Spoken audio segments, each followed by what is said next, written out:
बिस्मिल्लाहिर्रहमानिर्रहीम। अस्सलाम वालेकुम नाज़रीन। कसूर की तहसील है पत्तों की, जहां पर थाना छांगा मांगा के इलाके वाखारा में एक बच्चे की बाकियात बरामद हुई है।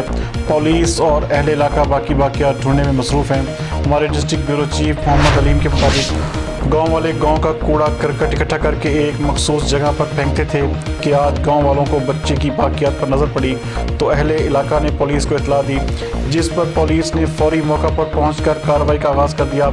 पुलिस को कूड़े के ढेर से सिर्फ बच्चे के जिस्म का निचला हिस्सा ही बरामद हो चुका है, जिसकी वजह से बच्चे की शिनाख्त अभी तक नामुमकिन है। एडिशनल एसपी राशिद हिदायत का कहना है कि ये बाकियात 9 मौलूद बच्चे की हैं। थाना खुड़िया में भी 3 गुमशुदा बच्चों के मुकदमा दर्ज हैं। पुलिस कसूर भर में बच्चों की गुमशुदगी की तलाश में मसरूफ़ है। इस हवाले से मज़ीद तहकीकात भी शुरू हो चुकी हैं।